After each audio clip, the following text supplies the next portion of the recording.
What's up YouTube, Tony here, Positive Tech Reviews, back again with another video on the LG G8 ThinQ. It's going to be like a little mini review, I would say.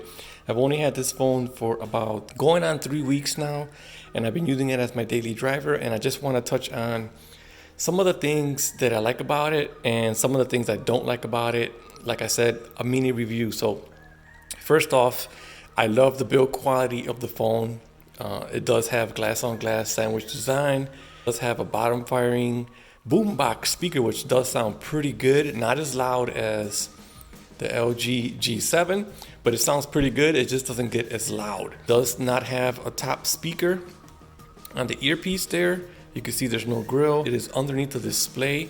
Issues that I thought I was gonna have was call quality. Definitely not a problem with this phone. Call quality is actually really good. The next thing I want to talk about is the display.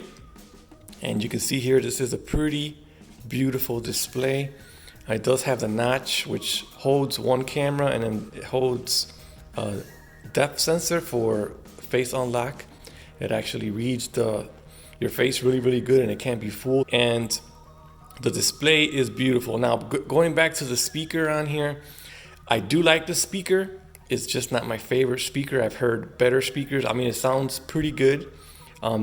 Not better than the G7 in my opinion, but the speaker is definitely good. The fingerprint reader on the back is very fast and accurate. We have dual cameras on the back also, a 12 and a 16 with an ultra wide lens, and we do have the flash there. Front camera does not have, well, it does have wide lens, but it's not like ultra wide. So you can get some pretty good selfies. I wish it was a little bit wider so you could capture more, because I do tend to use the front-facing camera when taking group shots, because we're all together, you know, family and friends. So that I wish it was a little bit wider. Now, the phone does have a headphone jack, which does have a DAC with real good sound. It's USB Type-C, a microphone on the bottom. Then we do have a microphone on the top. And let me get up. What else? We do have this button here, which is the designated Google Assistant, which I really could care less about. I really don't think it needs it, because you can activate just long pressing the home button here. You can activate the Google Assistant. So don't need a designated button for that. You can eliminate that. I do like the separation of the power button and the volume rockers. I like the positioning of the power button. It doesn't seem like it's too high. I'm using it with my left hand, and I think it's right where it needs to be. We also have some cool functionality on here on the lock screen.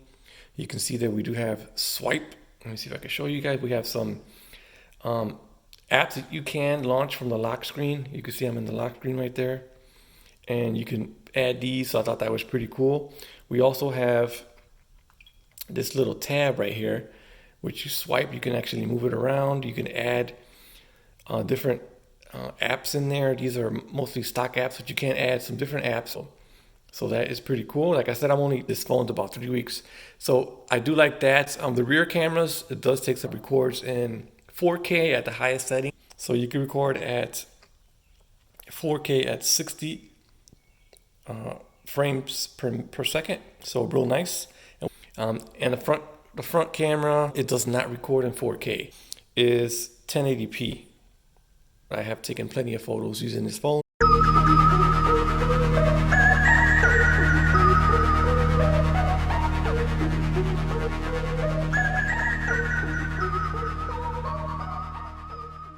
Hand ID, which I do use, works pretty good. The air motion feature, where you control and you can swipe over and get into different apps, that doesn't work real good for me. I mean, Hand ID works pretty good. It works like 90% of the time, but the air motion is a straight gimmick for me. So the phone has been great. As you can see, I did swipe out the launcher immediately. I did see some lag when I was actually going into with the stock launcher. I don't know if it was the transition between the Google Now cards on the side. When I would swipe over with the stock launcher, it was a little lag. And also I like swiping up to go right into the app drawer. With the stock launcher, you have to swipe up and then swipe up again to get in there. So it was like an extra swipe up and then swipe up again, and it would get you into the app drawer, which it's not real convenient. So I went ahead and swapped it out, and I got Nova Launcher on here. And Nova Launcher seems to be working great with this phone. So no complaints with the phone. It does have the Snapdragon 855. It does have 6 gigs of RAM with nice storage. You do have 128 gigabytes of storage starting. The hardware on here is dope, man. The hardware is definitely a real good thing on this phone. Next thing I wanted to touch on was the battery life on here. Battery life lasts me all day. You can see I've been off the charger for not too long, but it does work very good. It lasts me all day. I come home and I'll still have like maybe 60% battery life, and that's after work and all that. So I can go to bed and I still have like 50 something percent left over. So battery life is real good. It does have a 3500 milliamp battery in here, which is real good. So it does check a lot of things. Now the things that I don't like on it is I think I already touched on air motion is a straight gimmick. The speakers on here sound good, but I wish they were louder. I wish they were as good as the G7, since it's like the newer one after the G7. You know, the one that was supposed to beat out the G7, and speaker is like the only downside. It does have an OLED display, which I do like, and yeah, man, the phone is actually real dope. One of the best LG phones that I've owned so far. I was kind of unhappy with the last couple of LGs. I mean, I was happy with the G7 until the battery life was just like a 3000 milliamp battery. So they improved on the battery life. They improved on the cameras. They improved. Face unlock is real good on here. The display obviously is much nicer on here. I think the display is beautiful. Does it get bright enough? I haven't had an issue with the display. A pretty bright display. That's cranked up all the way, and it looks crystal clear. I do have it set to the highest setting. And one of the things that I don't like is when you get this phone, you go into the display and it's set at 1080p, which I kind of don't like. So you can see there that I switched it up. Comes out of the box at 1080p. I cranked it all the way up because you actually pay for this. So if you got it, might as well flaunt it. So the display got cranked up immediately, but let me play something for you guys real quick. Let me put it back in the case before I drop it. It's a slippery phone, just like every other glass phone that's out there is actually slippery, so not a big deal. Let me go ahead and play something for you guys real quick. Pandora real quick, just a quick song you guys can hear. Cranked up all the way.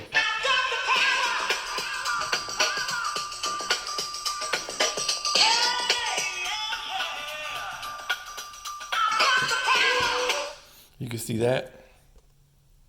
Crank up another song.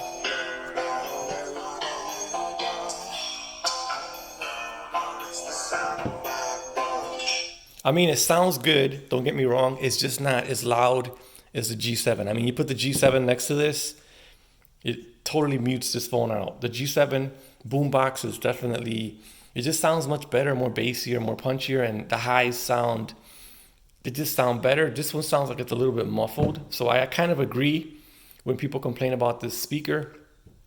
It does sound a little bit muffled. I'm not going to deny that. Let me see what system we're in. About phone. Hard software information. So this is Android 9 and April 1st, 2019 security patch. So it's updated to the latest software and it's been running great. I mean, like I said, I'm not a huge fan of the LG skin. And I did notice a tiny bit of lag on the stock launcher. I don't know if anybody else noticed it, but as soon as I switched it out, Nova Launcher runs great on here. So it's not a big deal. You get a lot of duplicate apps. Some of them are disabled, so you get some bloatware when you get this phone. This is the T-Mobile version, so obviously you're going to get some T-Mobile apps in here. You're going to get the LG Smart World. You can download themes. Let me show you that real quick. Well, I'm not using a launcher, but if you use a stock launcher, you can download themes and stuff like that. Maybe I'll switch to it real quick so I can show you guys. Launcher. And maybe I'll show you that. See a little bit of the delay. And this is, I can see it. I can still see it. Like when I swipe up, let me see. You can see a delay. I don't know if you guys can catch it. So right now it's not doing it, but sometimes it'll stutter. So there is the long swipe up. You gotta swipe up to get to the app, to get to the most recent, you swipe up. And then to get to your app drawer, you gotta swipe all the way up. So it's just I don't know. I don't really like it. So that's just my personal preference, I guess. And I do see a little bit of lag. It's not even lag. It's like a stutter. It stutters on its own stock launcher, which is not good. But yeah, I don't like it. So long press it, and then you have themes in here. You got a theme store. You can go in there and theme it out if that's what you're into. You can. I don't have too many themes on here, but you can download wallpapers, kind of like what Samsung's doing. They just don't have a huge selection. I mean, the selection on the Samsung phone is much better, I think, in my opinion, but that's just me. Yeah, so there you guys have it for 3 weeks with the LG G8 ThinQ. It's a great phone. It does have some things that you probably won't like about it, which is going to be the gesture thing. Let me go back, see if I can find it. Extensions. Okay, this is the floating bar right here, which you can add the shortcuts. I did touch on that a second. You can add shortcuts there. It does a bunch of stuff, and you get the dual app, you get the floating bar, you get the knock on, air motion. Air motion, you can control different things. This is what's not working for me real good. So hand ID works flawless, but this right here is not working for me. But anyways, guys, there you guys have it. Quick, what is it? Mini review of the LG G8 ThinQ. I'm going back to my Nova launcher. And there you guys have it. I hope you guys enjoyed the video. This is a beautiful phone. Definitely recommend it on T-Mobile. I believe they have 50% off if you trade in or if you add a line on T-Mobile. So check that out. Any other carrier, they got plenty of deals. I'm not familiar with them. I'm just familiar with T-Mobile. And that's about it for this video on the LG G8 ThinQ. I hope you guys enjoyed the video. Drop a comment. You're interested in this case. I'll link it up there. You guys can check it out. Have a video already on it. And I'll catch you guys on another one. We out.